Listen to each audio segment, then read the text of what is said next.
Сәлем оқушылар, бүгін бізде 65-ші сабақ бірлескен жұмыс. Бірінші тапсырмада 3 тігінші берілген, 3 тігіншінің бірінші тігіншісі 5 бұйым 1 сағатта, яғни 1 сағатта 5 бұйым дайындайды. Екінші тігінші 1 сағатта 8 бұйым дайындайды. Ал үшінші тігіншіміз 1 сағатта 12 бұйым дайындайды. Сонда 3 сағатта осы 3 тігіншіміз қанша бұйым дайындайды? Алдымен бізде бірінші тігіншінің 1 сағаттағы бұйым санын, және екінші тігіншінің 1 сағаттағы бұйым санын, және үшінші тігіншінің 1 сағаттағы бұйым сандарын қосып табамыз. Бізде барлығы 25 бұйым 1 сағатта. Енді келесі. Енді осы 25 бұйымымыз 3 сағатта қанша бұйым болады? Ол үшін 25-ті 3-ке көбейтеміз. Жауабы 75 бұйым. Демек, 3 тігіншіміз 3 сағатта 75 бұйым дайындайды деген сөз.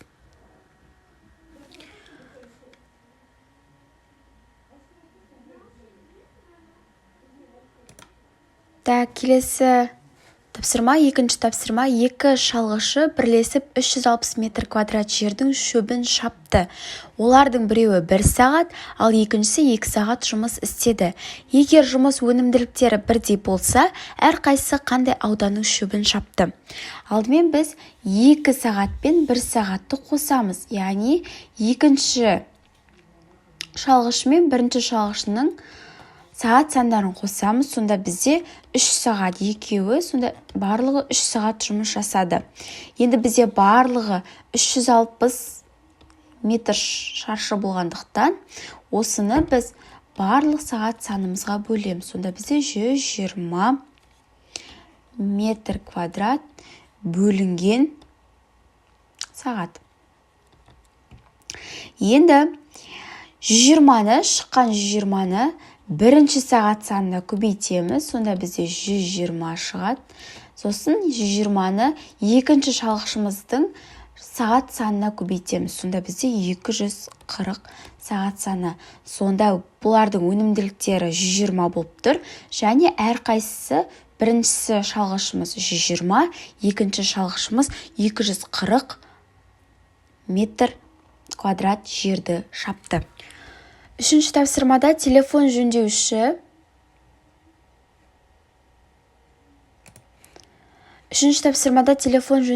бір күнде 11 нысанға қызмет көрсетеді. Егер күнде дәл осындай мөлшерде жұмыс істейтін болса, онда ол 77 нысанға қанша күн қызмет көрсетеді? Ол үшін біз барлық нысанымыз 77, осыны бір күндегі нысанымызға бөлеміз. Сонда жауабы бізде 77 бөлу 11 тең 7. Сонда олар барлығы 7 күн қызмет етеді. Бір күнде 11 нысанға қызмет көрсететін болса, 7 күнде 77 нысанға қызмет көрсетеді деген сөз. Ұзындығы 900 км жолды жөндеу жұмыстарын бір бригада 30 күнде, екіншісі дәл осы жұмысты 45 күнде аяқтайды. Екі бригада жолдың екі жақ шетінен бір уақытта бастап, осындай еңбек өнімділігімен жұмыс істейтін болса, бұл жұмысты қанша уақытта аяқтайды? Ол үшін біз 900 км барлық жолымызды әр бригаданың күніне бөлеміз. Алдымен 900-ді 30-ға бөлеміз. Жауабы 30. Бұл бізде бірінші бригаданың жұмыс өнімділігі. Екіншісі 900 километрімізді 45 күнге бөлеміз. Сонда бізде 20 километр бөлінген күн болады. Бұл бізде екінші жұмысшымыздың еңбек өнімділіктері. Енді 30 пен 20-ны қосамыз, барлық еңбек өнімділіктерін табу үшін жауабы бізде 50 болады еңбек өнімділіктері, және оны барлық жолымызға бір бөлеміз. 50-ді бір бөлеміз. 900-ді 50-ге бөлген кезде 18.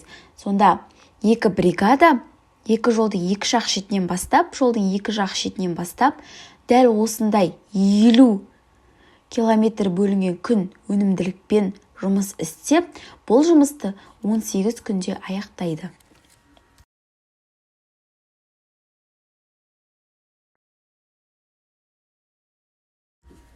Келесі тапсырма бізде қосылғыш 52.416-ны бөлуіміз керек 52-ге және қосылғышымыз 11 көбейту 451.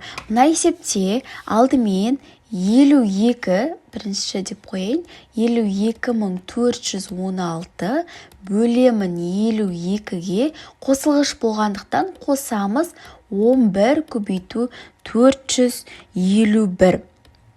Алдымен бізде көбейту және бөлу амалдары бірінші орындалады. Алдымен біз бөлеміз, бұл бірінші амал. Одан кейін көбейтеміз, екінші амал. Үшінші амал бізде қосамыз. Тең 52.416-ны 52-ге бөлсек 1008 шығады. Бағандап бөліп көрейік. 52.416 бөлемін 52. 52-ден алатын болсақ 1 болады. 52-ні 52-ге бөлсек 1. 52-ні азайтамыз. 0.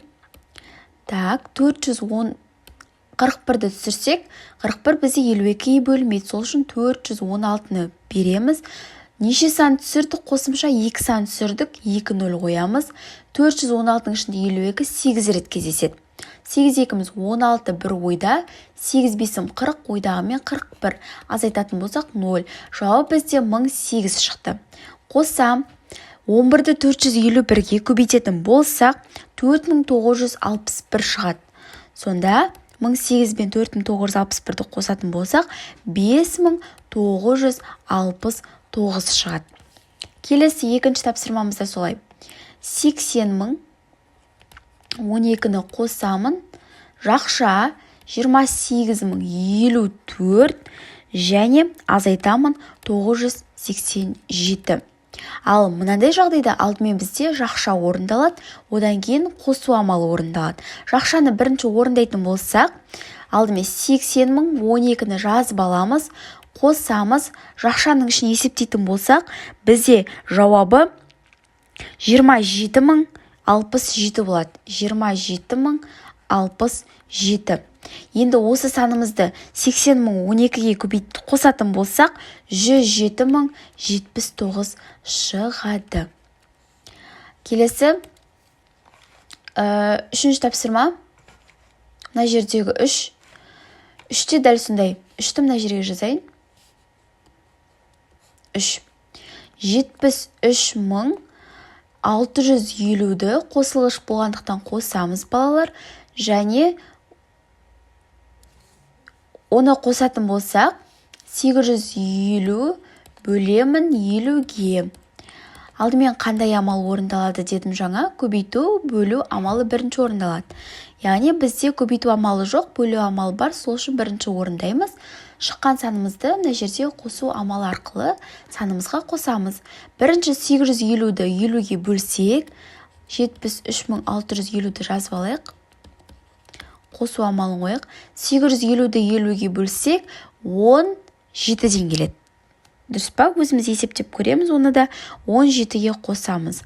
Сонда бізде жауабы шығады 73.667.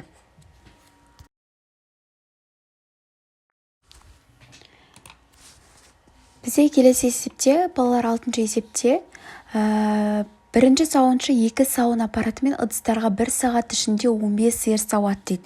Яғни бірінші сауыншымыз 1 сағатта 15 сиыр сауады. Енді екінші сауыншы сүт түтікке 1 сағат ішінде 22 сиыр сауады. Сүт түтікте отырғанымыз сиыр сауатын түтікше. Екінші сауыншымыз 1 сағаттың ішінде қанша сиыр сауады дейді? 22 сиыр сауады. Мынау сиыр. Олар бірлесіп 4 сағатта қанша сиыр сауады? Сиыр бізде белгісіз. Енді бізде шешуін жазу үшін алдымен барлық сиырлар санын қосамыз. 15 сиыр мен 22 сиырды қосамыз. Бұл бізде 37 сиыр болады. Енді бұлар бірлесіп жасаған сиырлардың саны. Енді сол 37 сиырды 4 сағатта қанша сиыр сауатында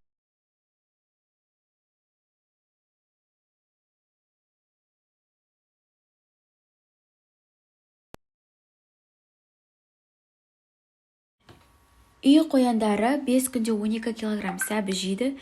Күніне осы мөлшерде берілетін болса, 24 килограмм сәбізді неше күнде жейді дейді. Ол үшін біз 24 килограммды 12 килограммға бөлеміз және оны 5 күнге көбейтеміз. Сонда бізде 10 күн шығады. 5 күнде 12 килограмм жесе, 24-те отырғанымыз 12-де отырамыз 24-тің жартысы ғой. Сонда бізде 2-ге тең. Енді сол 2 килограммды 5 күнге көбейтсек, сонда бізде 10 күн шығады. Бұлар 10 күнде 24 килограммды жеп бітеді екен. Келесі әсі. Сиыр 6 күнде 140 килограмм жем жейді. Ал енді 70 килограмм жем неше күнге жетеді дейді.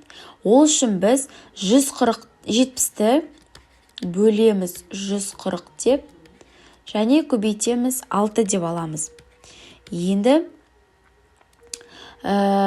болмаса бұлай шығарға болады. 70-ті 6-ға көбейтіп, бұлай 70 көбейту 6, және оны бөлемін 140-қа деп. Сонда 76-ға көбейтсең 420, 420-ны 140-қа бөлсең 3 шығады. Жауабы сонда 3. Соңғы есеп. Ғалымдардың есебі бойынша табиғатта 1 сантиметр топырақ қабаты қалыптасу үшін 400 жыл қажет. Ал 3 сантиметр топырақ қабатын қалыптастыру үшін қанша жыл қажет дейді. Мына бізде 1 сантиметр болсын. Бұған 400 жыл кетеді.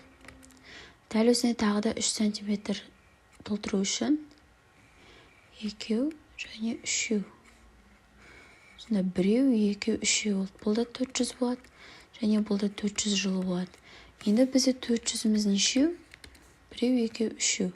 3-ке көбейтеміз. 1200 жылға жетеді екен.